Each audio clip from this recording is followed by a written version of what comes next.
Look, I'm just a geologist. I like rocks. I love rocks. All right. Welcome, everybody. Good evening, good afternoon, good morning, wherever you are, whatever time it is. Welcome to the Flannelcast. I'm Steve. I'm Chris. I am Jesse. And we have with us. I'm Chris Sparacio. Ooh. Threw in my last name there. Yeah, I like it. Well, you know, we have a Chris, and this is a podcast, so there's a chance you might not see us. So that's very smart of you. Look at this. This guy's knocking it out of the park already. We'll see how this goes with two Chris's on the show tonight. There can only be one. Yeah, they're gonna virtual arm wrestle. It's gonna be awesome. Like over the top style. I was thinking of Highlander. Someone's going to lose. That's what I was referencing. Whoa. Yeah. Someone's going to get their head chopped off. Yeah.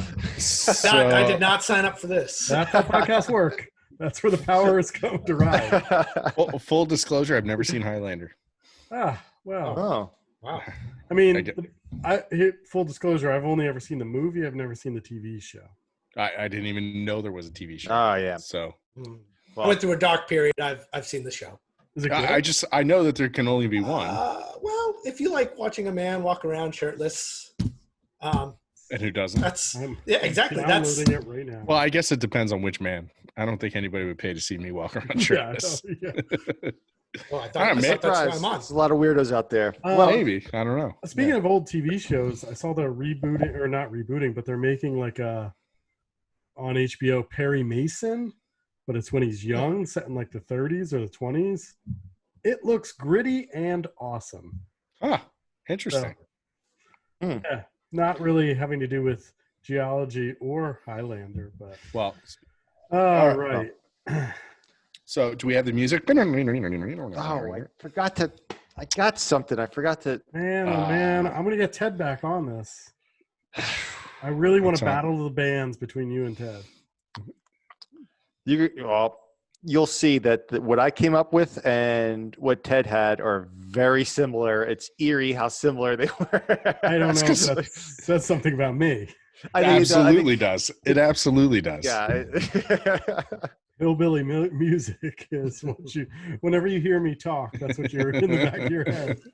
Me playing a jug or something. Yes. Well, what do you got for us this week, Jesse? What's crack-a-lacking? Well, I'm glad you asked. So the one of the big one is sort of interesting. It's more in the news. I got two others that are sort of just like anecdotes. There was a study today looking at. So a couple of years ago, they discovered in the Barents Sea, which is like the Arctic Ocean. It's like north of Norway. So like Norway sort of wraps around the northern part of like Sweden and Finland, right? So Norway owns that Arctic coast up there. Mm-hmm. And so it's right north. It's connected to that, the Barents Sea. And I knew someone who did their PhD work up there. Oh, it's big. It's maybe we'll come back to it because there's an oil and gas. There's a lot of exploration up that way. And this is sort of led into this was they recognized there's hundreds of these massive kilometer wide sort of craters on the bottom of the sea floor. Whoa. And what they're recognizing is that there are these areas of just methane gas coming out of them, which is, a problem for a number of reasons. Mm-hmm.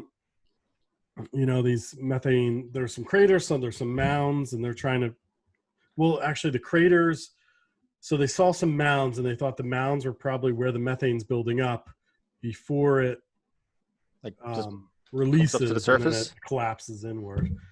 And so a paper recently just came out in the past couple of weeks here that realized that this methane is actually traveling along old faults that are in the seafloor that are 2 to 250 million year old faults. So they're 2 to 250. 200 to 250. Okay, I was gonna say that's a span. I didn't even catch that. Yeah. There's a plus or minus there of 100%. Yeah, so it's this sort of interesting idea. It's this idea of, so the methane are these hydrates, what they call, when they're in those cages of methane, because it's cold at the bottom of the seafloor, right? And so they release, and so it's a big cause of concern with warming, because if they flare off, then they go into the atmosphere. Mm-hmm. And methane is a huge greenhouse gas. It is. 20 times more potent than CO2. Yeah. And luckily, it only breaks down into CO2. So it has a short residence time. So it's potent, but it's a shorter residence time, but then it just degrades into CO2. So yeah. Oh, I didn't know it turns into CO2. when I think part of it does, not all of it, but Mm-hmm. Yeah, sure. Yeah, methane is that cuckoo, right? The What? chemical formula for Oh, methane. I just CH. know what you're talking about there. Yeah, that is, I guess, how you would say the That's chemical how I bond. say it in my crazy mind. But there's also some concern because they're doing this exploration. If they drill for gas and oil, like, would it cause abrupt blowouts? You know, is there any sort of geohazards related to drilling itself? So it's kind of like there's obviously this impact on our climate, but there's also a geohazard associated with it, which sometimes I think gets overlooked in some of these stories. So it's just an interesting story. You can we'll link it. I'll send this over to Chris and he'll link it. I'll send it to Seminac and he'll link it. But I'll also link. Sparacio can do it. Whatever. Yeah, No problem. I'll link this video. So Steve joined the call, and I was watching this video that I had open. It was from last week, but it's in Norwegian, and so he thought, Yeah, I joined the call and I'm like, getting my mic ready and put my headphones on and stuff, and like Jesse is looking down and he's wearing a hat, and he doesn't normally wear a hat in a podcast. And I'm like, oh my God, did I click the wrong Zoom link? Like, am I in like some like some foreign language class or something like that? Like, all I had no idea it was Norwegian. I could tell it wasn't English, but which is a big detriment to me. Like, I feel like there's only a few languages that I could recognize and like truly recognize, like, and that's on me. I feel bad about, like, I don't know if I could tell the difference between like Portuguese and Spanish. I should, but I don't know if I could, like, if somebody was just speaking it, but anyway, that's my digression. That's for Steve's therapy couch. Well, so back to the methane hydrates. Am I wrong I thought I heard something that methane hydrates is one of the hypotheses on what causes like the weird stuff in the Bermuda Triangle? oh, Yes, because when it does degas, it actually changes the density of the water. Mm-hmm. And that's how So ships sink. so and they ships actually and sink in it. airplanes. And then when the methane leaves the water, I guess airplanes flying through that methane. Yeah, it like messes crashed. with the intake because like it gives you too much oxygen or too much combustion or something like Might that. just be- Yeah. Yeah, something with the airplanes flying through the methane. I was going to say away from conspiracy theories, but I kind of want to come back to this. No, I it did always not- comes back to conspiracy theories. Yeah. I did not prepare for ancient aliens here. No, Just roll with it, Chris. Here we Oh, go. All right. Aliens, man. let's come back to this after the podcast. We should do a spin-off on conspiracy theories and geology. After hours, Patreon only. Ooh. Get into the weird shit. Geology after dark. Yeah. But I was going to say the methane clathrate is these methane hydrates. That's one of the hypotheses, which I think is sort of out of favor at this point. They've sort of showed that it's not the cause, but for the Bermuda Triangle. for the PETM, the Permian Eocene thermal maximum. For the rapid warming at the not Permian, Paleocene, Yeah. Eocene thermal maximum. Yes. So PETM. yeah, PETM, 55 million years ago. No, 35. No, 55.8. 55.8, like I said. And so Paleocene, Eocene, thermal maximum. So you have this spike in warming. One of the hypotheses was you had one of these big methane clathrates where it Lurps. just burps. Yeah, the ocean burped methane and warmed things up really quickly. So the other thing that I was saying about Norway was there's a great video out. Not great for the homeowner who was fine, but there's this incredible landslide video of the entire hill. Oh, I saw that into the harbor. I'll put that Thanks link for sharing, on the guys. website. Yeah, into the. Well, we're sharing now. You can look at the link whenever. Yeah, it's still delayed, right? So it's up in northern Norway too. It's in the Alta. It's in the Alta region, but it's crazy. You can see, it's like they said it was like 40 meters high and 600 meters wide of land just disappears into the water. Did it cause like a tsunami? No, I mean it caused a splishy splashy, as we say in the geohazards. Got it. Yeah. Yeah. Just before tsunami. Yeah, The clip that I saw, it looked like. I saw with the clip that I saw. It looked like it was like the land that was coming on. It was in the water. It looked like a giant surfboard. There were literally houses still on the land, just all flowing out into the ocean. It really holds. It's really a cohesive. Mm-hmm. Hang 10, man. But a dog was lost, but he swam to shore. Nice. He made it. I was going to say, you don't seem very upset about this. No, you love all living things. So this is not going to be. Oh, they have a video of the dog. I watched that video. Did they say what caused it? Was it precipitation or was it undercut by the ocean? Great question. I don't know. I'll read the article. I will. I think it was 5G.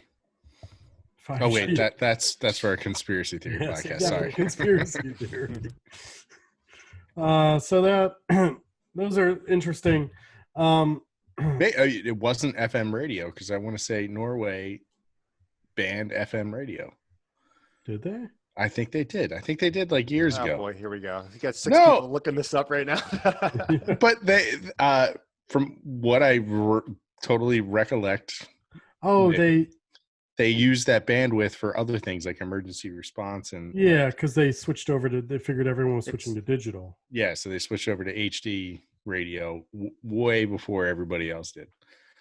Yeah, so like in the United States, you still have standard definition radio, but 2017. Boom! Wow, where was I at? How did I miss this? I don't know. I was just always like, man, why is Norway getting it right, man? Just on top of things. No, and they do have an interesting language. It's very unique. Yeah, Norwegian. I mean, it's got the German. I can read and speak Norwegian. Did you know that? I'm sorry, what? Anyway, all right, so that's going on the Patreon, listeners. Extras. I'm sorry. So my other stories, there was one that just popped up. It's not very relevant. I mean, it's like Perfect. 5 years old. Yeah, it's not relevant. It's not. It's on the auto industry from the 80s.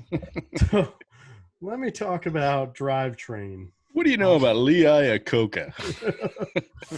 No, it's about this. It's about a star. It's a red supergiant. And it was in the constellation Cygnus. Mm-hmm. I'm not familiar with, Yeah. but it was about 20 million light years away. So Pretty in our close. neighborhood. Yeah. 25 solar masses, so 25 times bigger than the Earth or the Sun. The sun, yeah.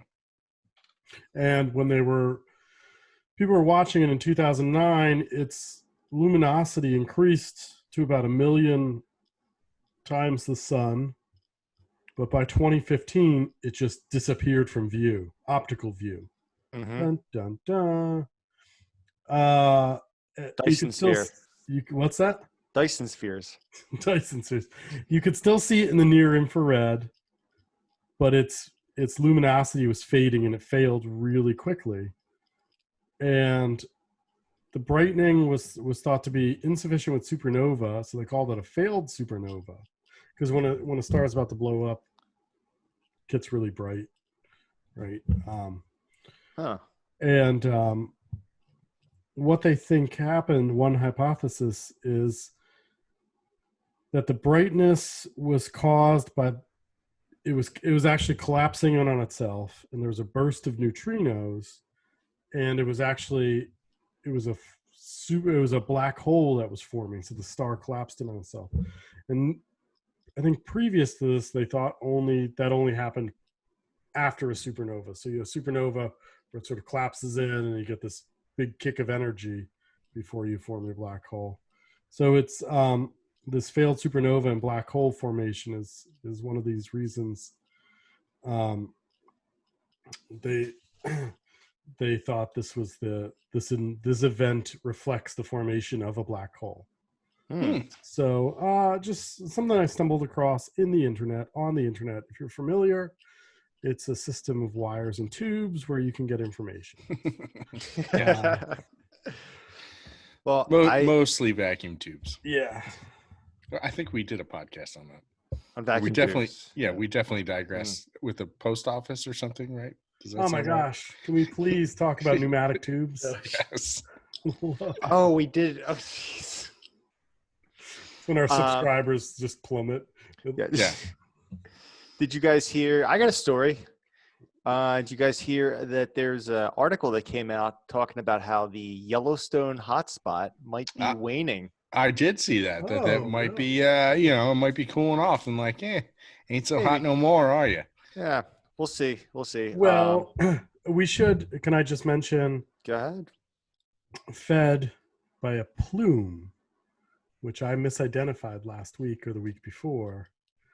Hotspot plumes as magma plumes, when they are just in fact mantle plumes, and they don't actually melt till they get nearer the surface.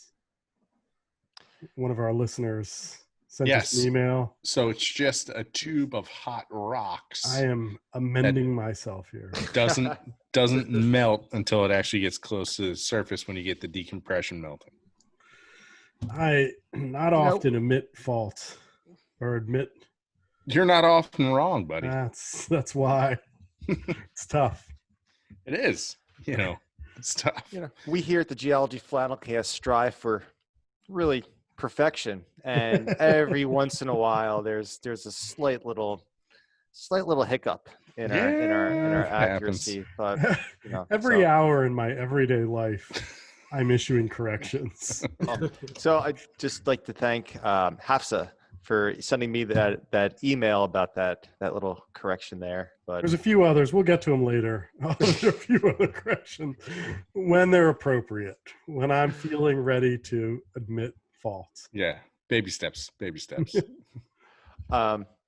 So anyway, there's a article that came out in the journal Geology, and they think that the Yellowstone hotspot. So I guess for those, we've talked about hotspots actually a fair amount probably on this podcast. It's one of the more popular topics in geology. These hotspot volcanoes. It's when you get volcanic activity. It doesn't occur on plate boundaries.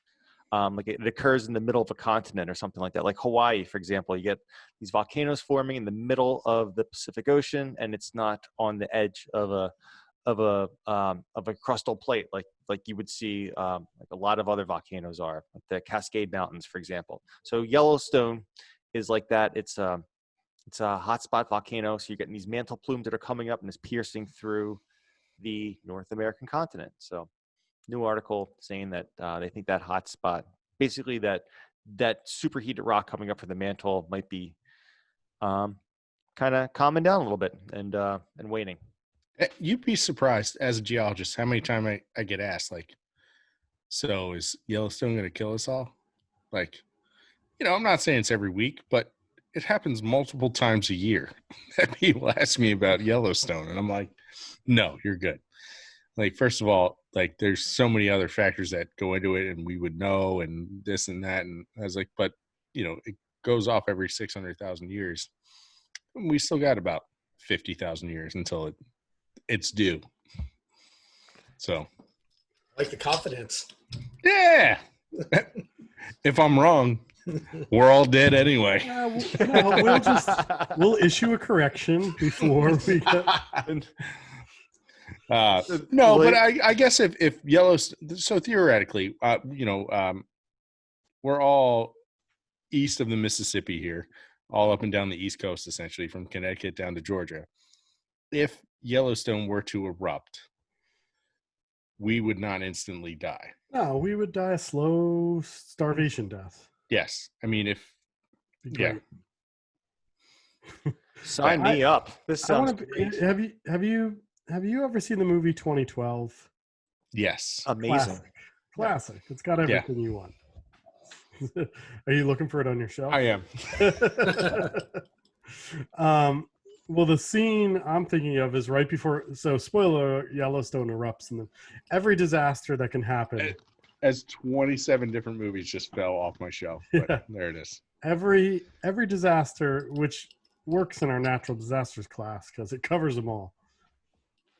But when Yellowstone erupts, there's Woody Harrelson's character, who he's an AM radio conspiracy theory host. And he's reporting live as the shock wave hits him from the. He gets hit by a big chunk of rock that lands on him. Spoiler. But that's kind of how I want the podcast to go out. I like it. I'm trying to see when this movie actually came out. 2010. Oh, that's It's 10-year anniversary. Oh yeah, got to buy the director's cut. Criterion collection. I actually assigned it as a final project before I had actually seen the movie. Because it was because that's what other people have done. Like, okay, if you don't want to do this final project, then you can watch 2012 and write a 10-page paper on it. Whoever came up with that assignment is a genius. And I was like, okay, and I'm telling people this, and I'm like, oh man, I guess I got to spend 2.5 hours and watch this movie because I'm gonna have to grade these papers in a bit. Well, I also did it because I wanted people to do the project, but it was you who came up with that? Nice. And I was like, I want to make this as unappealing as possible. No, I remember 10 to that 12 pages, and I had half the class do it, and I was like, son of a, now I got to read 40 10 to 12 papers on this stupid movie. Yeah. Well, all right. Do we got any other headlines? No, I'll save them for. All right, keep them open on your phone tabs. Yeah, they're not tabs. They're it's not going anywhere. All right. Let's move on to let's talk a little more to our guest today, Chris. What? Hey. Yeah. So Chris, Chris, first of all, do you have bottle caps in your hand? No. Just, I was trying to do my Johnny Carson. Was that Carini, the great Carini? No, anybody? You're dating yourself. What? Nobody watched Carson? Come on. Anyway, all right. Sorry. So tell us about yourself, Bachelor number one. Well, I'm originally from Maine. I like long walks on the beach, sunsets, and low to medium grade hot dogs. How do you grade hot dogs? Really on price. The shadier the gas station, the better. So we met Chris at, where was it? Walmart or just the other week, right? Chris is a PhD student at UConn. You're in your second year right now. Go Huskies. Going into my third year, I guess. Going into your third year. Going into the third year. So what's your you want to tell people what your background is? Yeah, sure. It's a diverse background.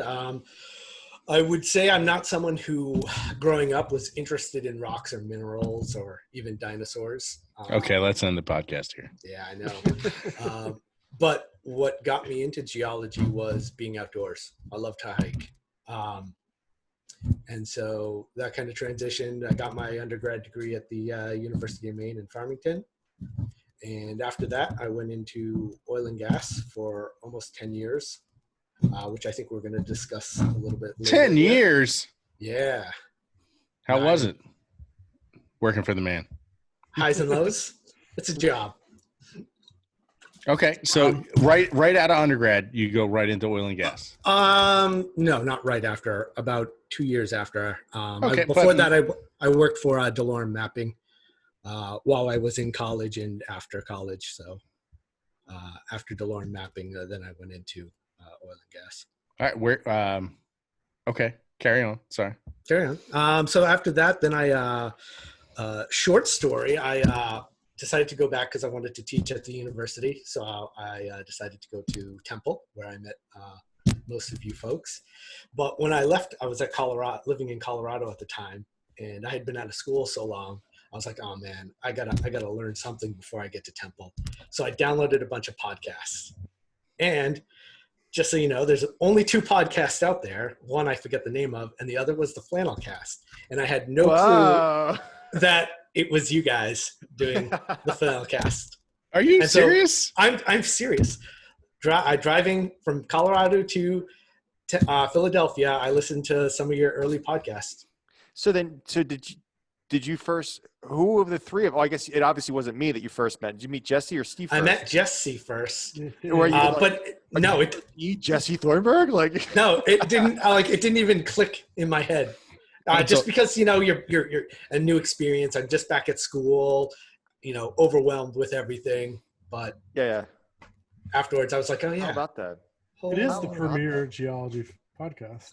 Or self-proclaimed premier geology podcast. Or at least it was in 2014. Yeah. I will say it is the most fun of the podcast. The other one is very, very I don't know the word to use. Just very well, let's not say anything negative about anyway. anybody. Oh, it's no. not the Flannelcast, and we can leave it at that. Listen, We'll go with that. Anybody who's talking about geology, I can get on board with. Yeah, we're all friends. So anyways, after that, I went to Temple. Then from there, I went to I'm now at UConn. And cool. So so what are you studying right now? Or what do you want your what are you studying right now in UConn? What do you want your research to be? So my research is I'm in a stable isotopes lab, and I look at organic biomarkers, which I'm trying to kind of. The idea is that these biomarkers, which are predominantly I'm using, is leaf waxes. These leaf waxes get transported down river systems, fluvial systems. And not to get into too much detail, but those biomarkers have a hydrogen, which is trapped in the structure. And that hydrogen can tell you information about precipitation, can tell you information about elevation. And the idea is that we use these hydrogens trapped in organic material as a proxy for paleo elevation. I'm just picturing an animation, by the way, of like a hydrogen atom stuck in a cell. Be like, let me tell you about where I came from. It was hot and we were high. And I traveled all the way down this river. I'm probably going to use that for my defense. And you can be the voice. I would get into that field in a heartbeat if that was the case. That's kind of what I'm doing now. And, but really I kind of wanted to discuss, oil and gas. And I know your last week's guest was in the environmental industry. And basically, I love educating. And so when people come out with a geology degree, you really have 2 tracks. You can go environmental or you can go into oil and gas. There are some out there, but they're not the major employers, I will say. Yes, agreed. So, and especially being someone who grew up in New England, I knew nothing about oil and gas. And I think, if you're not from Texas, Oklahoma, North Dakota, Colorado, I think there's a lot of folks out there that, oil and gas is a unknown realm. Yeah, and just like our guest last week, Shannon, the PG exam kind of reflects that. There's a large section on economic geology that includes oil and gas. It also includes mining geology, and you can kind of break down that exam, and it kind of breaks down the demographic of what a professional geologist should be. Like not should be, but like what industries are out there. It's going to be 20% hydrologists because you need 20% environmental engineers. It's going to be 30% economic because that's who's hiring. And then there is some stuff where like you just need background knowledge of this, that, or the other thing. So yeah. So if you were in Maine, you were map making, then what made you make the jump? Obviously, I'm guessing money had something to do with it. Money's a little bit to do with it, but just experience something new. Cool. The unknown. So what give us a time frame? Time frames. 1982. So let's see. So it's around 2010. Okay, so a little bit post the boom, slightly post economic collapse. Yeah, so there was a collapse, but the oil and gas was starting to really boom. Right. I want to say around 2009-ish, 10-ish. Yeah, that's when gas went from like $2 a gallon to like $4 a gallon in like 9 months or something. Yeah, it was pretty wild. Yeah. On the sidetrack, did you see JP Morgan released a paper, and they are speculating by 2025 the crude barrels to be at $190 a barrel. Oh, wow! So I will say, 15 years ago or 20 years, I feel like when I was an undergrad in like 2004, they were speculating that it would be $200 a barrel by 2010. So. And there are a lot of non-economic factors that go into it, like a lot of politics. It hit a high of like 153 there at one point. Yeah, I mean, absolutely, and that was right about when you were getting into it. Am I right? Yeah. Yes. So there was a lot of jobs to be had. The company I worked for, we couldn't fill positions fast enough. Huh. I mean, we were hiring people without geology degrees and training them. That's crazy.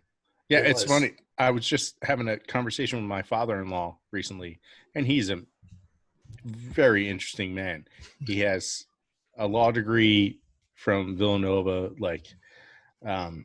did all owned companies, owned businesses. Like he apparently was, I had no idea he was in some sort of I think venture capital is not the correct term, but he's like, oh yeah, I was in the oil and gas industry for a little while. We had a guy, we hired firms. It wasn't quite wildcatting, but I was like, I'm sorry, I've been married to your daughter for 15 years. Like how's this conversation never come up before?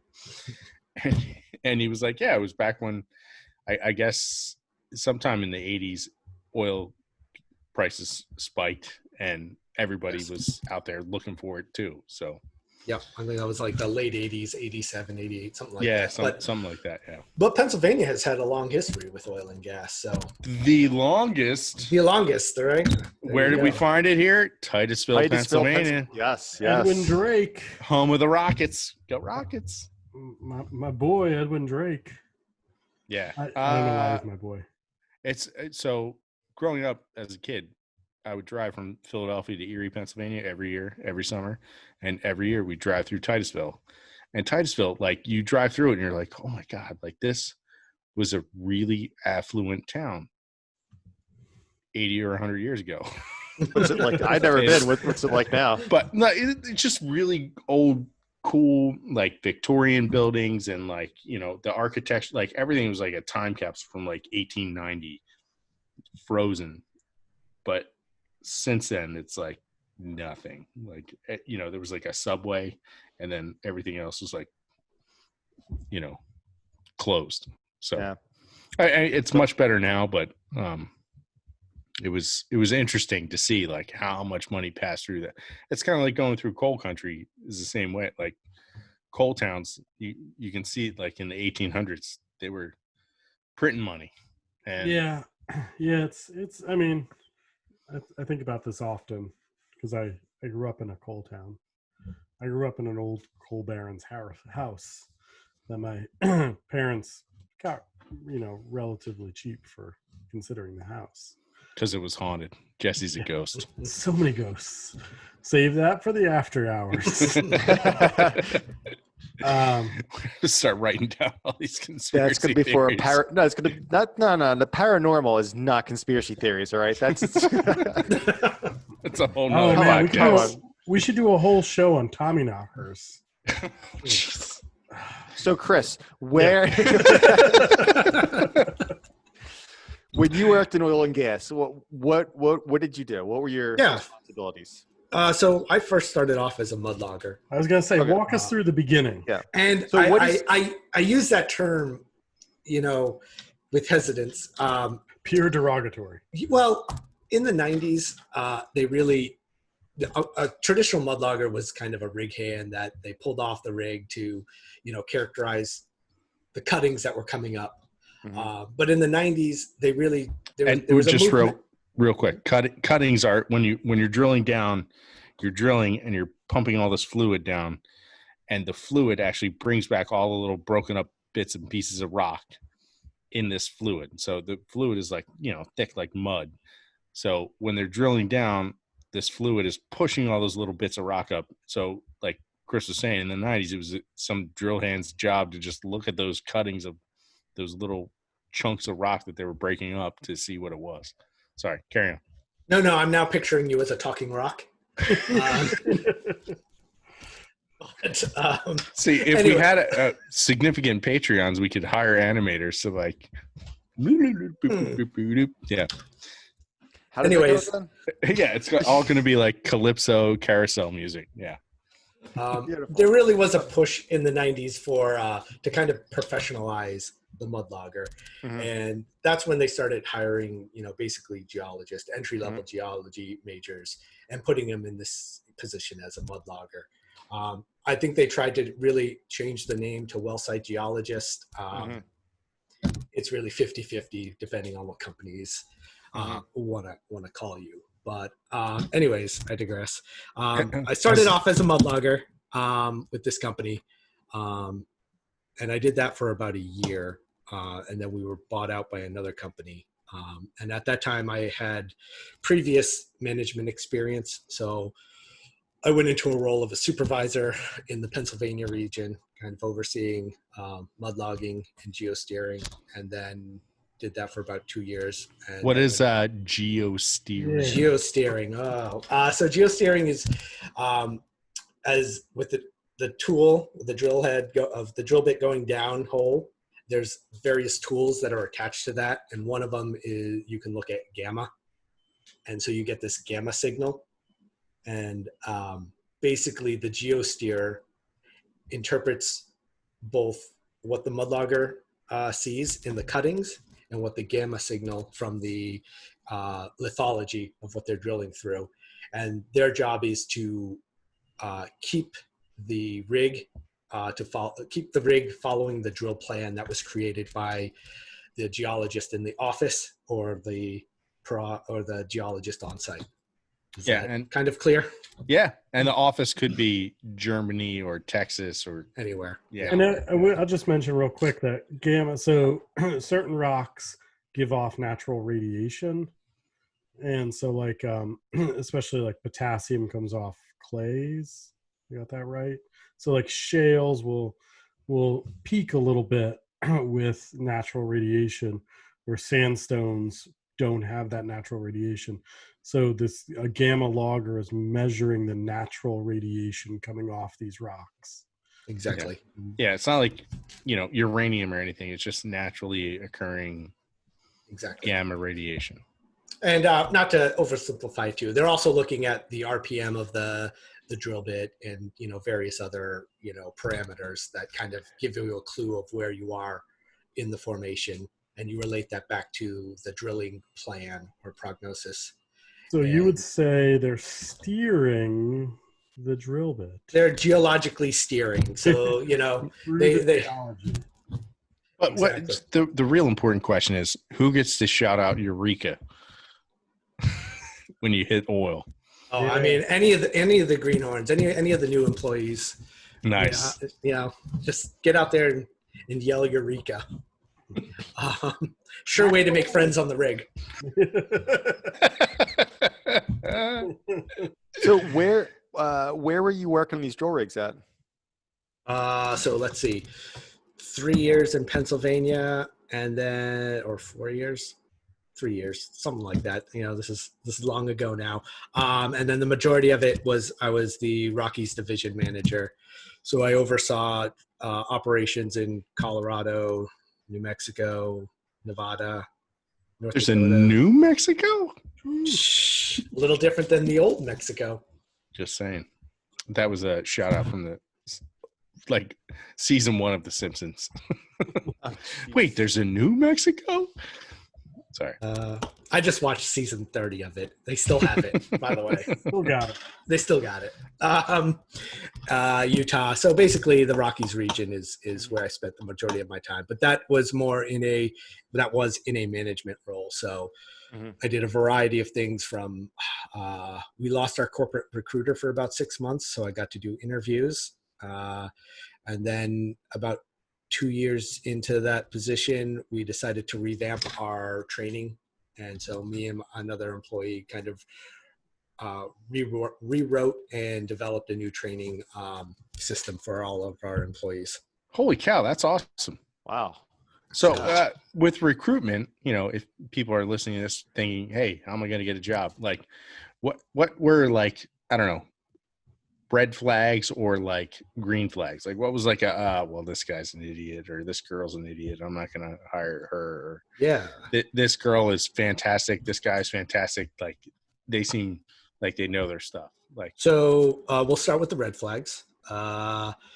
Justifying your felonies or your DUIs. Usually, some life lessons or life advice. DUIs. If you work with a company or anyone that has corporate vehicles, it's really hard to make an exception. You could be a great person after, but the liability. It's just hard with insurance, because that company's insurance company is going to look into you and be like, oh, they have a DUI, therefore, don't drink and drive. And that don't drink and drive is right. Not to say that if you did and you have a DUI, your life is over, but no, it makes life more difficult. Yes. I interviewed a college guy who just finished up a really good school, but when I called him, he went, "Oh man, sorry, late night drinking, just woke up." It's like 4:00 in the afternoon. That's just be mindful of what you say. You think you think you're being cool, but really you're just excluding yourself. Yeah. And so the skill sets, I guess, for an entry level oil and gas, on site, on a rig site, is really, I looked for grit, I guess is the best way to say it. My best employees were the ones that, had difficult jobs growing up. They were farmers, they worked as landscaping. Yeah. And it's not to say that work on a rig site is hard, but it's not easy. It's not, you're away from friends and family over holidays. It's, 12 hours on, 12 hours off. So it can be challenging. So really, the employees that excelled were the ones that, I'm not going to say they were loners, but ones that could handle isolation, could communicate well, because at the end of the day, their primary role is to communicate what's going on site to someone that is off site, right? So if you have troubles communicating, that's a red flag. Not to say it's the be all end all. Perseverance. Go ahead. No, I was going to say that communication is a big deal. In any geologic job, and sometimes people don't realize communication can be writing down your notes in a field book. Like Exactly. you may think like, oh yeah, I'm going to remember everything from today. You're not. Like Oh man, I've done that you're- so many yeah. times. my field course when I've started saying like in your field book, like I don't care how good your memory is, your memory is awful. Yeah. Like, your memory is crap. How many times have you like we've been at outcrops and we're like, oh yeah, we will not forget this incredible thing. And then we get back with our samples and we're like, where did this come from? Exactly. And, you know, there's a, I don't know if it was a Staples commercial or something where it's like, don't worry, got it all right up here, and points to his head and like puts his hand on his desk and slips him, his head smashes on the desk and he passes out. It's like, oh God, Johnson's out. And they're like, oh, don't worry. You know, Stevenson's got it all. And Stevenson walks into a filing cabinet and passes out. Like, I remember that commercial. yeah, you need a written record. You need to be able to communicate. And sometimes the written record is like pen and paper in a field book. Sometimes it's like once I learned how to write a summary email every evening of what I did, then my stock in my companies, wherever I was, went up. Like, Exactly. And at the end of the day is what you're doing. You're writing a summary of the day. yeah. And so it's a good skill set to have. Where was I? Sorry. Communication. That's Yeah. okay. That's I okay. mean, the amount of emails that I get that are just garbage. Like I'm not even looking for like a formal email. No one wants that. Like, No. just an email, even from people I work with. Like the emails, sometimes I'll say to either my office mate or I'll say to my wife, I'll be like, I don't know if they want a response. Are they just, is this a statement at me? I don't know what they want from this email. Like it'll be like a line or 2 lines or something. I'll be like, this isn't a thought. This is Yeah. My wife gets jumbled. extremely angry when she gets FYI emails like that are just forwarded. It's like, FYI, Do you- what? Like, do you- do you want me to look at this other email? Did you find something interesting in this other email?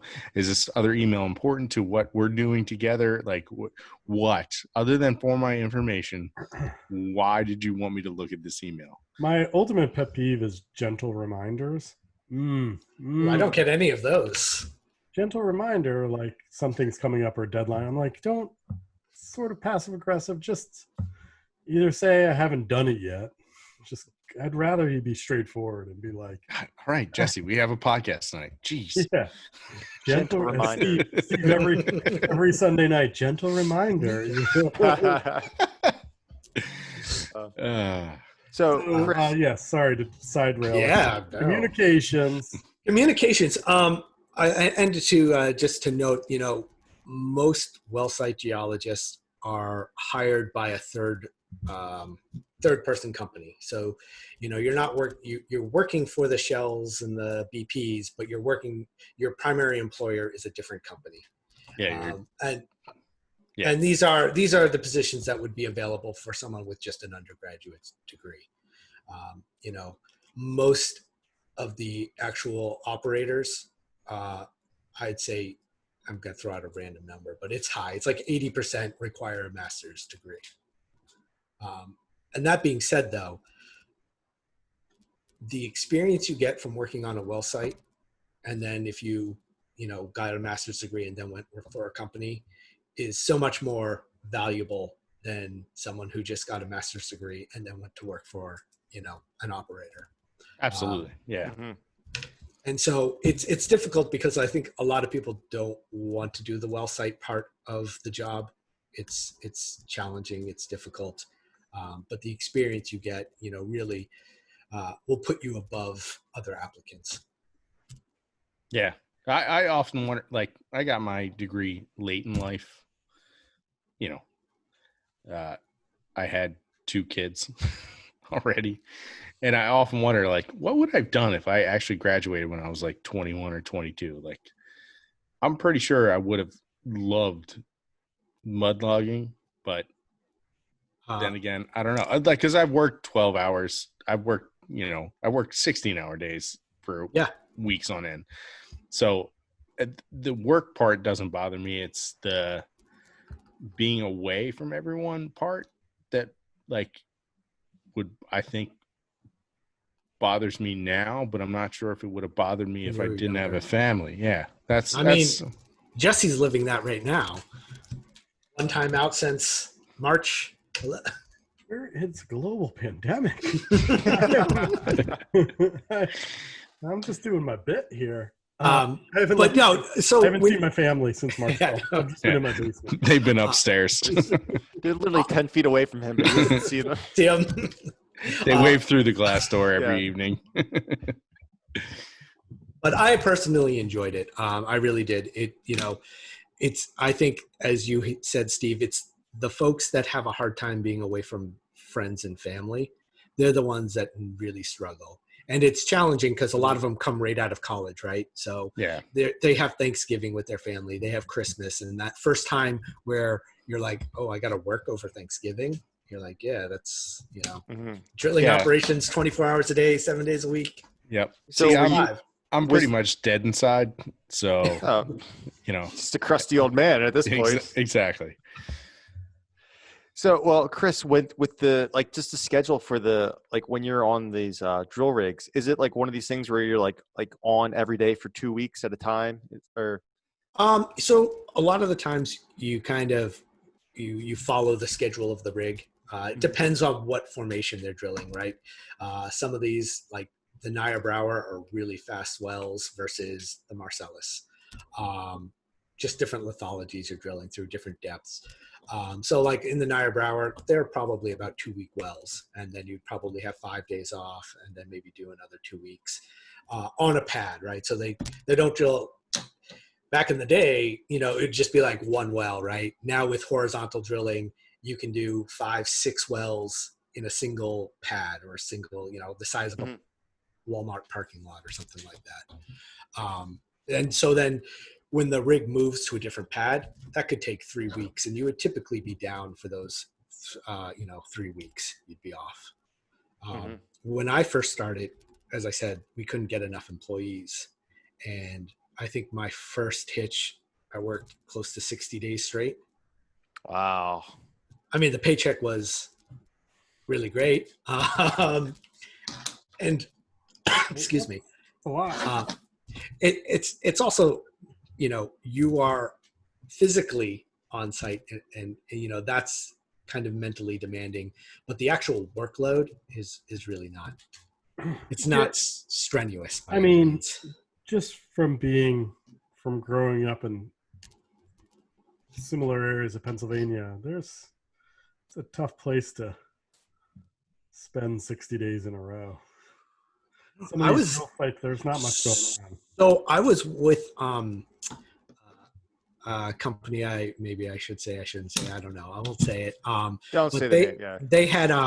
They had contracts to drill in I want to say it's state parks in Pennsylvania.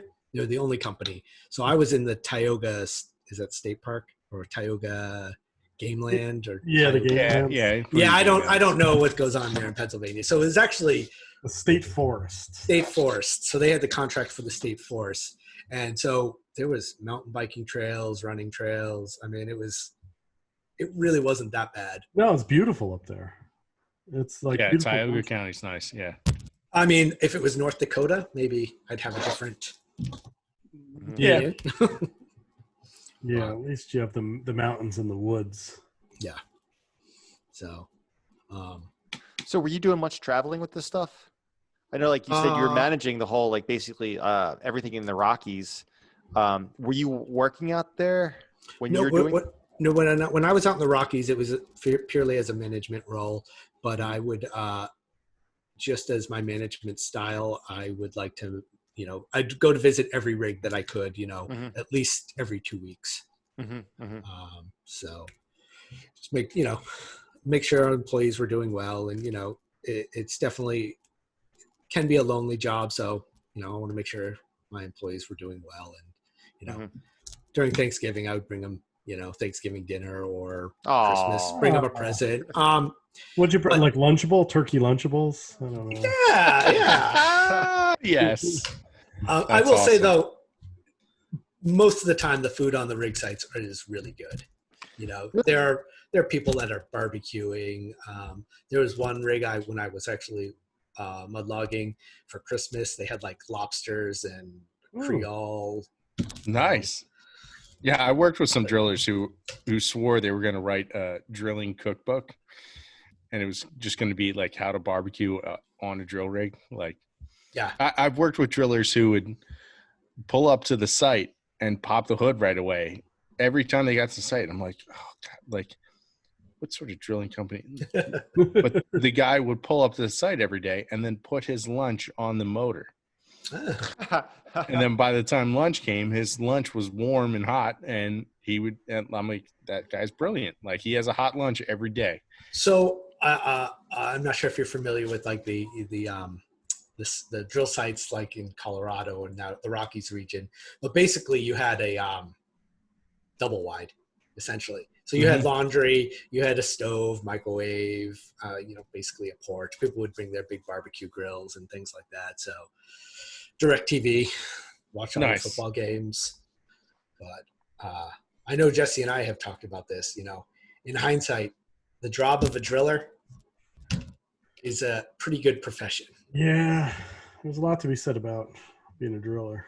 Yeah, maybe not in the environmental realm. I've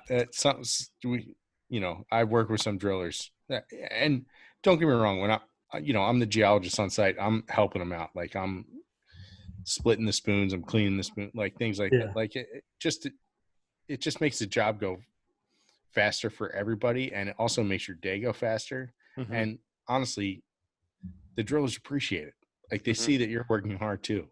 But sometimes it's just some nasty stuff we're drilling. It's just dirty and nasty, and they work hard. They work hard for their money, and the people will also work probably maybe even a little bit harder, or all those drilling assistants, because let's face it, they get the crap jobs too. So I'll never. I think sometimes about this one time I was on a drill site, and like I was helping out, and I just got like soaked head to toe in like drilling fluid. I was just a mess. Nice. And felt alive. But like, I wasn't wearing coveralls or anything. I just had like my jeans and a flannel on or something. And this is when I lived in the city, and I lived in like an apartment building. And I remember like and I lived in a nice neighborhood. And I remember finding like a parking space like blocks away from my house, and like walking down through like Rittenhouse Park, which is like the walk of shame. Fancy-ish neighborhood, just like head to toe in like just mud, and going. People are crossing the sidewalk. Yeah, like just like seeing the building I lived in had like a door person. Like, it was, and just being like, this is when he lived in the penthouse. Yeah. It was the top floor. It wasn't an actual. Yeah. You just call it the penthouse. But I remember just being like, just filthy. Yeah. I've had job sites where I would come home and I'd have to strip naked in the garage. And like, I text my wife, like, put a pair of mesh shorts in the garage. I'm that bad. Like, but I remember like the one driller's assistant, like, he would unzip his coverall, and he would like be like pristine underneath, and he's like, I got a date tonight, I'm going right now. And we're like, what? And we're just head to toe. And yep. Well, hey Chris, so do you have any fun stories from the drill rig, or any disaster stories? Good question. So I had this kid named John. That's really. Chris, you muted yourself. You. Am I better? Is it better? There you go. There you go. All right. Yeah. So John, his real name, I don't know. I can't remember his last name. Or I wasn't sure if you were censoring yourself. Yeah. John. Bloop, bloop. Unfortunately, he had this baby face. Like, he might have been 21, but he looked like he was like 15. And not great for when you work on a rig, just because, there's, the characters on site are all up for fun. Anyways, so he was originally from Pennsylvania, and we put him on a rig that was like 20 minutes from his house, which he was pretty excited for. And so it was his birthday, and his parents, I'm sure with all good intentions, decided to come to the rig site, and they had big balloons and a big bag of flowers, and so 90% or 99% of the time, like, they would not be allowed on site. But they get to the security guard. He sees that these flowers and bags. He's like, "Yeah, of course, we can bring you to your son." He proceeds to parade his parents around the whole drill site, and the company man's like, "Oh man, this is great." He then proceeds to call out everyone so that his parents could give the flowers and the balloons in front of everyone on site. Oh no! Needless to say, his life for 2 weeks was pretty challenging. Yeah, that stinks. I tell you what, though, over the last decade that I've been dealing with drillers, it really has evolved. Like they've really I don't know, matured, become more PC. I think lawyers play a big role in lawyers evolution. and insurance companies. Like, they I work with a lot of women, which is awesome. But there was definitely in the beginning of my career, women would be like, "Oh, I don't want to have to deal with so-and-so a driller because he's just a sexist pig." Or just something like that. But then it really has evolved, and a lot of those, I don't know, I don't want to say the word old timer, but like a lot of those guys are getting weeded out because that's no longer socially acceptable. No. Not to say like if my parents showed up with balloons and flowers, yes, I would have my chops busted for weeks on end. But I feel like they are. I don't know if evolving is the right word or becoming more attuned with the environment that we're working in. I feel like it really is starting to get better. I guess what I'm getting at is like, don't be discouraged. Oh, no. Don't think that you're going to, you will have your chops busted. It's all in good fun. I think the serious, like the sexual harassment and things like that is definitely being weeded out. Yes. But it's still a rig site. It's still, you're working hard. Everyone's gonna kind of poke fun at it. Everyone. You kind of, I don't want to say have a thick skin, but it's just No, you do not a thick skin, but you gotta let certain things roll off your back. Exactly. Instead of thick skin, you gotta have down feathers. I don't know. That's good. Yeah, it's nice. It's nice. And you get I'm gonna patent that. Put some Dove soap on you. I think grad school is 100 times more stressful and than working on a rig site.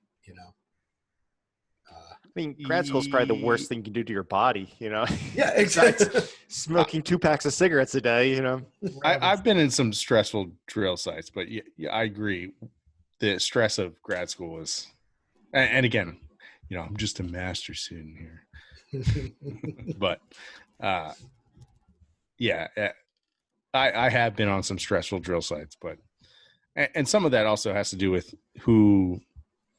What the job is, who your client is, who your boss is, like a lot of, just like in grad school, who your advisor is, Jesse and Chris, think of who your advisor was in your master's thesis and think of who your advisor was for your PhD thesis.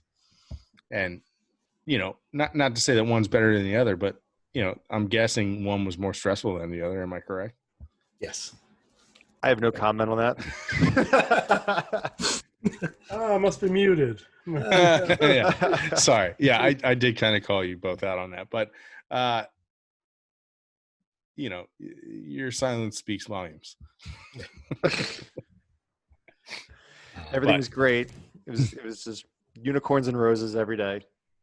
So that was an interesting story from site. Anything else? Like, do you ever, No, I was just going to jump on. I mean, I think maybe environmental. I have not been on a site, so it could be different in the sense that if you're a well site geologist, you, as we discussed, you're really just communicating. So at the end of the day, your decisions go to someone else who has to make those decisions. So it's stress free in the sense that ultimately you don't have to make any, super important decisions. that Unless you press the H2S button to shut down the rig. Yes. Well, Every day. but- Just as a no. So- And go ahead, Chris. Sorry. Oh, I wanted to Seminac, ask sorry. Chris. So then, what you did was you weren't in oil discovery, right? You were No. you knew you weren't in exploration. I meant to say.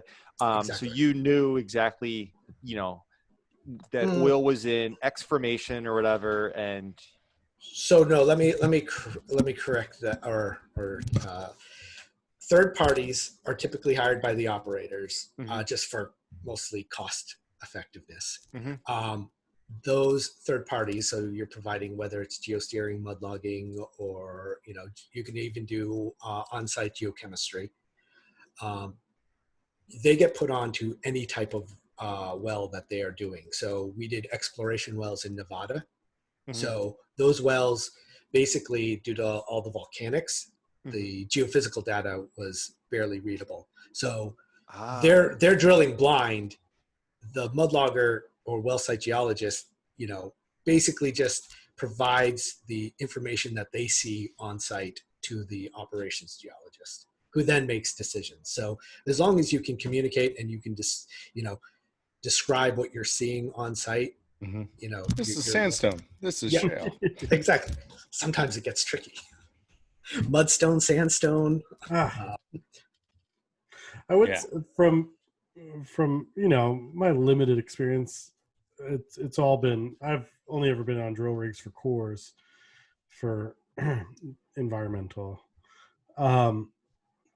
If you're new out there, like, listen to the driller. Yes. They know what they're doing. Like, they've done it so much. They've got like a feel for what type of rock they're passing through oftentimes. Like, don't discount what they're doing. Exactly. And I think a lot of recent graduates think, I have a degree. Yeah. I know more than them. It's just stop and listen to them. It's really good advice. Yeah. I agree. And you'll get to know some of the good drillers actually take the time to learn the formation names. If you have a driller who's in Jersey, they'll know all the, you're in North Jersey, there's a couple different formations. You're in South Jersey, it's sand. But in PA and stuff like that, like the good drillers actually know what the formation is, and they can tell you just based on rig response. Yep. Like, we're drilling. Like, I think we're into the next formation now. It's like, what? I remember that in the beginning, like, how could you possibly know that? Like, I don't see any different. Like, it's not moving down any faster. It's not spinning any faster, but they can tell. Like, they can just tell based on if the rig's shaking or not shaking or this or that. And then, but to that extent, you also have to remember sometimes the drillers just want to get off site. So make sure, like, you know what the scope, schedule, and fee. That was like beat into my head. You need to know why you're out there, which is the scope. You need to know how long you're supposed to be out there, because that's the schedule.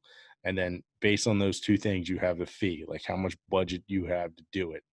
So I have been on sites where the guys like, oh yeah, like, all right, this is it. Like, you said you wanted to go to 100 feet. We're at 100 feet. I was like, no, it's 100 feet or until we find the base of the formation, or 100 feet until we find water, or 100 feet until we find, the bottom of the contamination. Like, So with my limited knowledge, so essentially you play the role as a company man?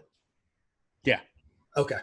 In environmental. So, and like you said too, though, like in environmental, usually as the on-site geologist, you can make some calls like, I think we're done. Like, we've just done 12 holes in a row, and this one looks exactly like the last 11.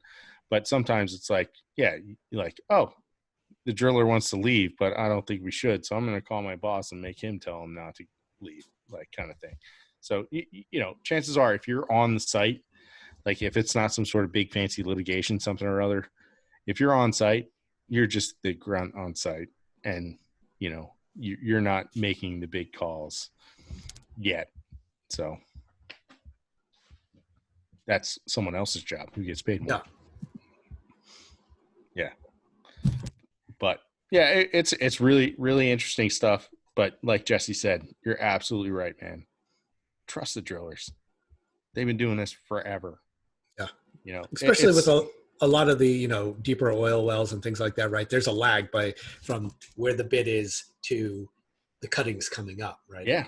6-10 minutes. So a really good driller can be like, oh, I hit this formation, and he'll stop. And then 10 minutes later, you can then be like, oh yeah, here's the formation. Yeah. Look at that. You did. So. Yeah. So yeah, just because you have a degree or an advanced degree, even, because I work with a lot of drillers, they have their degree. They just have their degree in, environmental studies or all over the map, but it doesn't mean that they're not intelligent, because they have such a wealth of knowledge stuck in their brain. So utilize it. Yep. And so, and one of my advice to all the employees were, just listen and learn, right? I mean, you're new, listen and learn, see what's going on the well site. And then you're going to, hopefully, you use that if you get a job at an operator or, as a exploration geologist, you'll have that knowledge base that other candidates that never worked on a drill site have. So Chris, what was your favorite drill site you've ever worked on? Oh, I mean, the one in Tioga was really nice. Yeah. I wouldn't say the rig or the crew was the nicest. Sorry, I had a your mama joke queued up. Sorry. Save it for the after hours. I didn't per se work on the drill sites in Colorado or Nevada, Utah, but in general, the quality of life on well sites when you are in the rocky regions are much nicer. Yeah. Okay. Just, like in the Bakken or North Dakota, it's really cold. And so you have really nice living quarters and food quarters because you're pretty far from everything. Colorado. Go ahead. North Dakota's oil. Pennsylvania, you were doing gas, right? Gas, yeah. Yeah. We did some deep wells out in Northwest, the Utica, I think it was. Oh, yeah. Yeah, wow. Utica Shale. Yeah. Okay. In Colorado's Niobrara, pretty much. There's some other formations, but there was a drill site out, I want to say about 30 minutes from the Grand Tetons, so Jackson Hole area. Oh, That was pretty nice. Yeah, I could imagine. Not in the county, but. So how many people typically work on a drill rig? Does it depend, or do you pretty much have your staple staff? So as a geologist, you just have another co-well site geologist. So you work 12 and 12. Typically you have the people running the downhole tools like Gamma and that. There's 2 of them. You have your solids guys basically moving the rock cuttings and such. There's 2 of them. I'd say probably close to 20 something. I mean, all your rig hands and such. You save all the cuttings? Yes. They archive them? They are archived and properties of the operators. I really wish that, I mean, I've never even tried, but kind of like Weatherford does their cores. So they have all the cores from well sites out in Golden, Colorado, their core repository. It would be really great if operators would share their rock cuttings basically, but. And Well, that's all proprietary information. Yeah, right? It is, exactly. They may, but just 40 years from now. Exactly, right? Yeah, when it doesn't matter. They spent $13 million on that one well, they don't want other companies finding out, what. Then No, it was dry. No, but they also have internal geologists who are going to study those cores and do something with them. Yeah. Because So wasn't that am I correct? Wasn't that the whole story behind the Vail curve, the Vail sea level curve with Exxon? Exxon was sitting on that data about sea level fluctuation all throughout the Paleozoic, is it? I think is how far back anyways. Maybe not the Paleozoic. but even that, the Vail curve came out sooner than other data.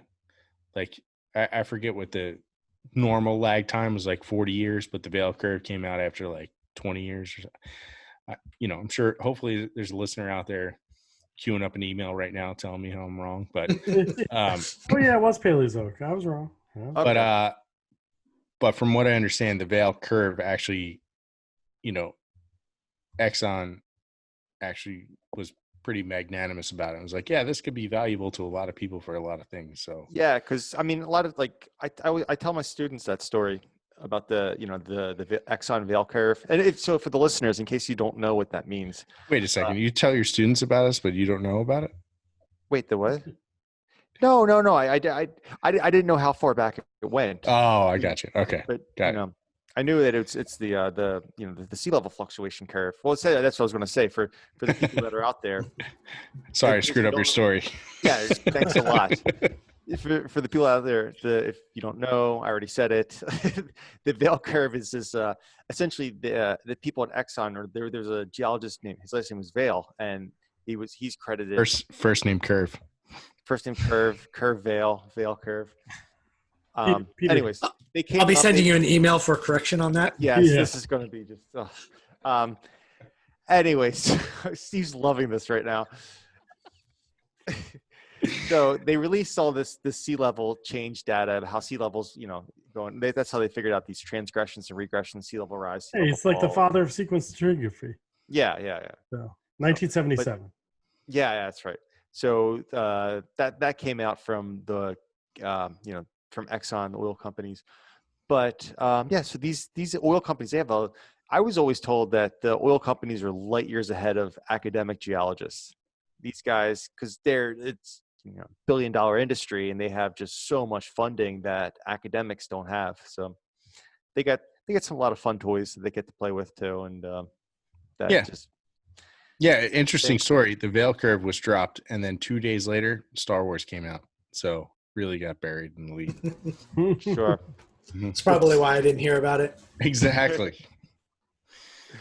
But anyway, so my point is, all these oil companies, they're out there to make money. They're not necessarily out there to supply information about geology. They want to, any edge that they can get, they're going to keep for themselves and keep It's proprietary. like a pharmaceutical company. Like, hey, we found this interesting side effect from this one drug. Like, turns out it cures cancer and makes everybody 8 feet tall. Like, no, we're going to keep that one close to the vest. We're not going to tell everyone about this one. So, well, that's really interesting that these, like you said, the companies hold on to the cuttings. I wonder, do they hold on to them forever, or they must have like some kind of massive warehouse where They have to. So we would we'd box them up and ship them to the geologist in charge of that well, and whatever they did with it. Now, you weren't actually saving every cutting. You were just whatever the intervals were. Okay. Yeah. So if it was a 30-foot interval, 60-foot interval, we would collect them, save them, dry them, package them up. Yep. Wash them, dry them. Yep. So boil them, mash them, stick them in a stew. Got it. Exactly. When I first started, I'm hoping it changed. We definitely did a lot of cleaning with diesel fuel. We'll see how that plays out in the next 20 years. Getting that drilling mud off it's not easy. No.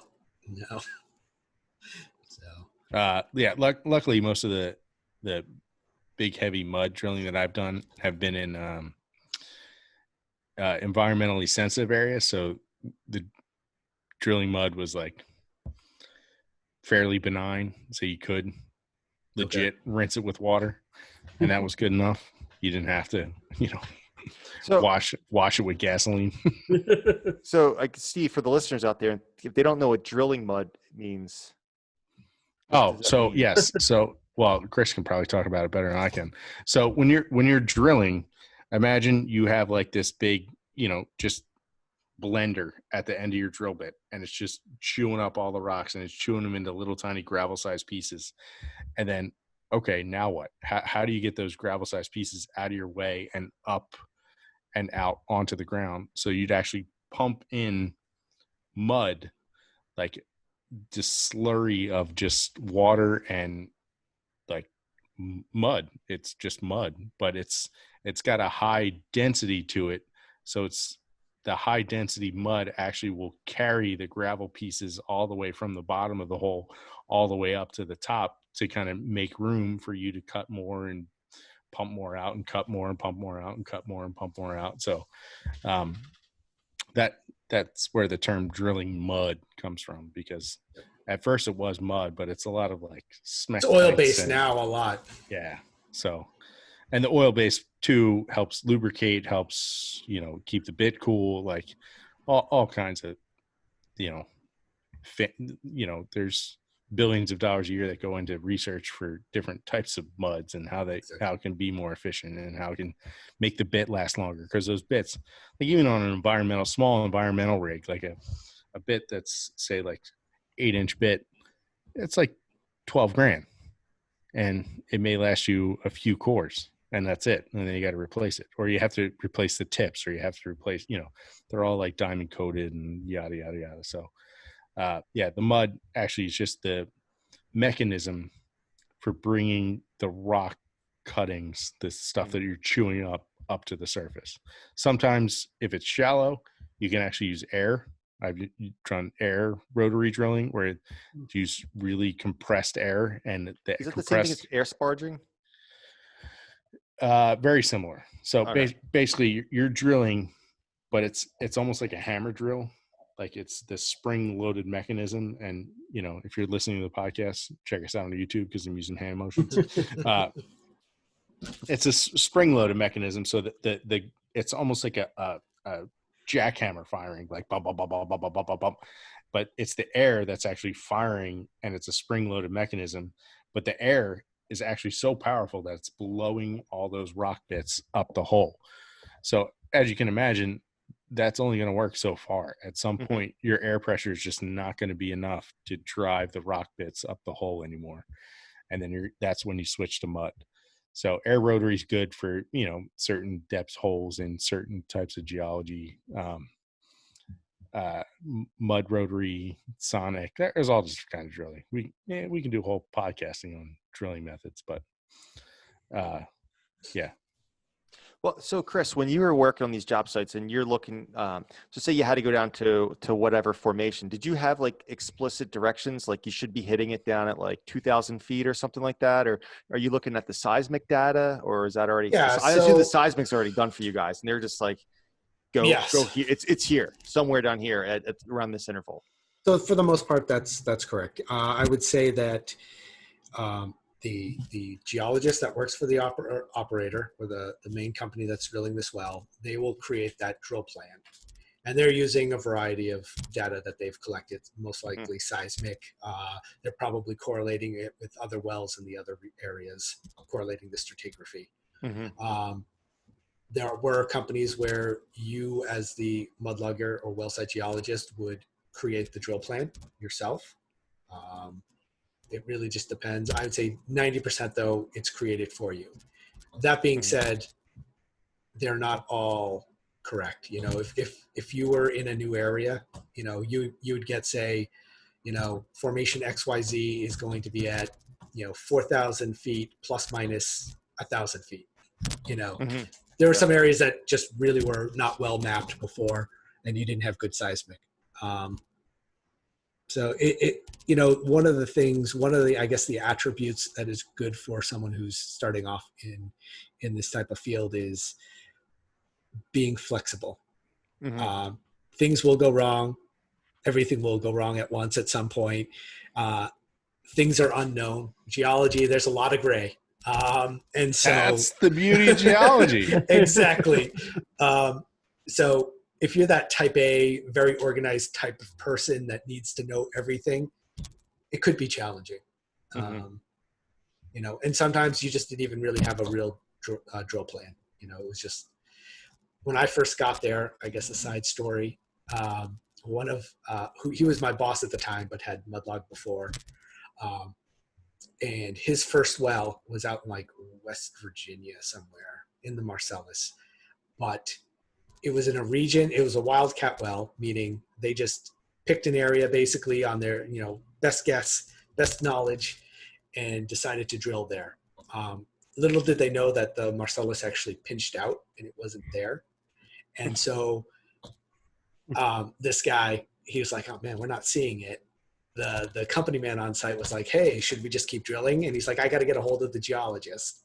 The geologist, which they didn't know, was running a marathon.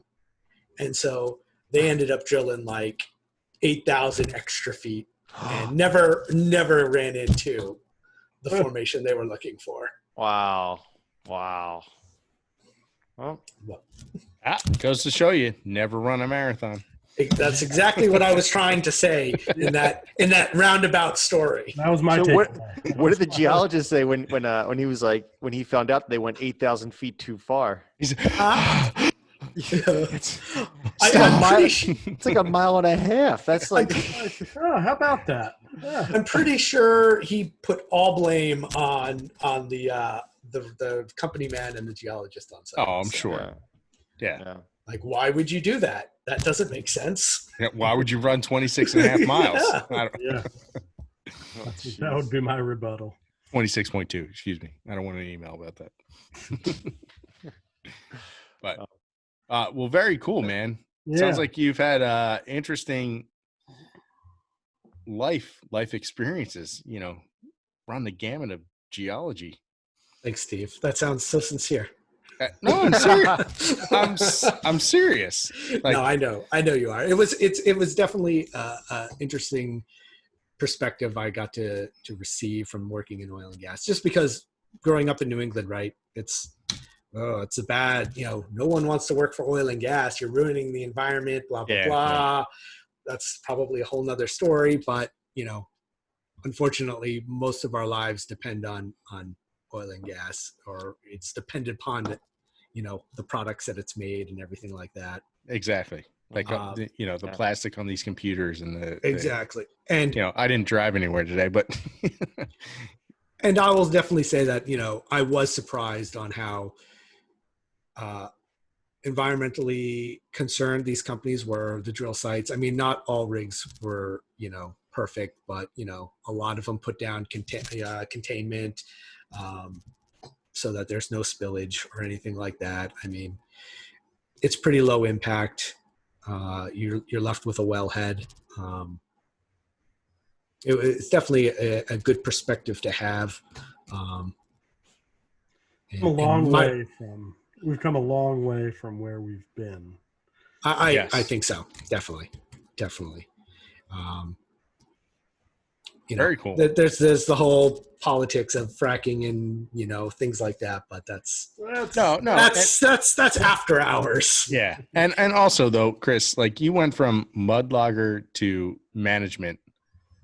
Sounds like fairly quickly, and I understand it was a busy time in the oil and gas industry, but that's saying something about you. Like, I'm assuming they didn't just promote everybody after 6 weeks. Like, oh, you've been here 6 weeks, you should be management. That's well, I'll be honest, it comes back to communication.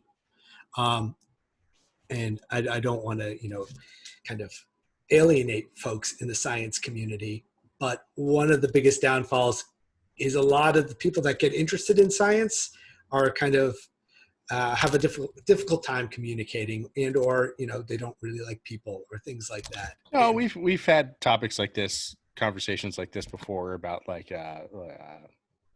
punctuated aggradational cycles, and about how love those pecs. Kind of makes sense, but the way it was presented originally, if it was presented maybe a little bit better, that it would have been adopted more universally or faster or whatever. But like, Yeah.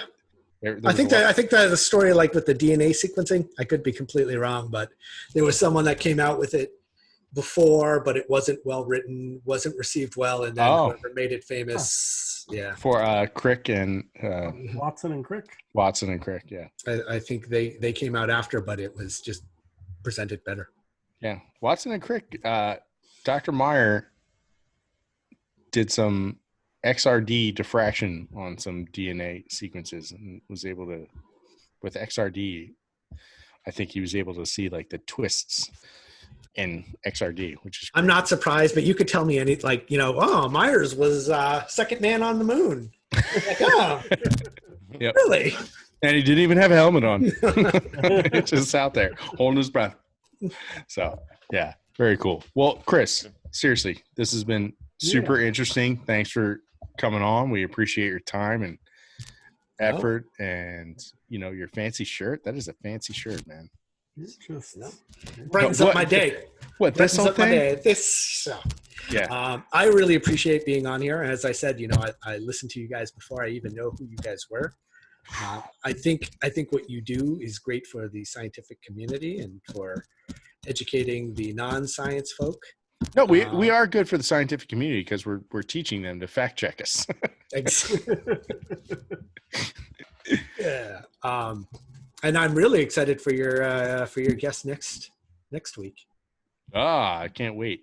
That is Alex or Desmond? Alex is next week. Desmond's the week after. Yeah, Alex is a lab mate of mine, but in anthropology, and just he really is like a geologist. Not to downplay anthropologist, but he does some really good it should stuff. be very cool, and we're looking forward to it. Alex will be the first guest in a long time that isn't somehow affiliated with our former university.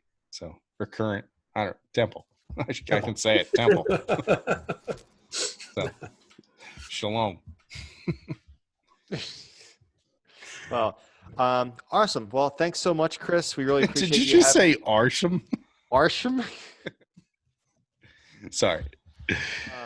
All right. Well, Chris, thanks so much for having you on the podcast, man. That was I really had fun talking about the oil and gas industry, man. I learned a lot. It was really informative. Yeah. So Appreciate it. Yeah, man. We'll have to have you back on. I mean, I got to get out of my pajamas for at least like 2 hours now. Oh, those aren't pajamas. Oh yeah, I could see that. Yeah. So, all right. So everyone, thanks for listening. Be sure to check out the formatting formula. You can go to formattingformula.com, or you can see them on YouTube. What does it see? YouTube. YouTube.com/C/formatting formula.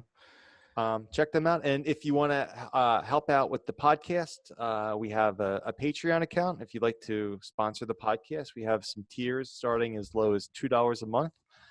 Every little bit helps with that. If you have already sponsored the podcast, thank you again. It's huge help, helping us to kind of upgrade with some equipment and kind of making ends meet with paying the bills around the house. So, yeah, and we have lots of talc members, bunch of quartz members, a handful of Corundum? No, it's not Topaz. I keep wanting to say Corundum, and I know that's wrong. Yeah. Topaz members. We're still trying to figure out how we can get Chris on board with, for the diamond member, Chris. We're trying to get Chris to be somebody's godfather or something. So, which Chris are we talking about here? Me? Either one of you. Either one of us. Someone's going to be someone's godfather. Well, so I thought you were doing Mohs hardness scale. Yeah, we are. That's exactly. Where's diamond? Yeah, that's what we're trying to figure out. Yeah, diamond's still, TBD. We're just, kept it open. We gotta keep our options open. Yeah. So Topaz is up there. What Topaz is in 8. See, I'm a geologist. Very good. Before Steve gets himself in any more trouble, you can go to patreon.com/Geology Flannelcast if you'd like to help us out. And check us out on YouTube. We record all these and we put them out on YouTube. And Yeah, we've been you know, putting them up for the last couple of weeks now. So yeah. So when I say I'm using hand motions, you can actually go on YouTube and see me Air hammering. waving my hands. Some other things you can do if you want to help out the podcast, just tell a friend. It's just, you don't even have to give us any money. Just Exactly. Someone else that might, be interested in earth science, let them know about how awesome the Geology Flannelcast is. Leave a rating and review. Yeah. On however you get this. Yeah, and we're trying to expand our podcasting platform instead of just the old iTunes and Podbean and Google. Apparently there's 50 different podcasting platforms. There's a lot. Yeah. So we're ever expanding. So if you get your podcast somewhere else, send us an email if we're not on where you get them, and we'll try to get on there. I got them pretty much covered. I think we're pretty good with that. But Spotify. Someone was asking me if Spotify. Yeah, we're on Spotify. We are on Spotify. Yeah, us and Joe Rogan. Remember Joe Rogan? He's making a little more money than us. Yeah, he made £100 million to go on to Spotify and dollars. Oh, dollars. Sorry, dollars. I was listening to another podcast about his podcast going on to Spotify about podcasts. Yeah, it was. I went down a wormhole, but it was in Britain, and so they kept saying pounds. Like podcast inception there. There was it was Russell Brand actually. Yeah. So, but anyway, so he got $100 million. So I assume we're going to get I don't know, $200 million. I mean, even if we got 1/1,000,000th of it, it'd still be $100. Yeah, I would take I'd be all right with that. Yeah. So anyways, so thank you everyone so much for listening. We love you guys, and we'll be back next week with another action-packed episode. So all right, awesome. Thanks a lot, guys. Thank you. Have a good one. Bye.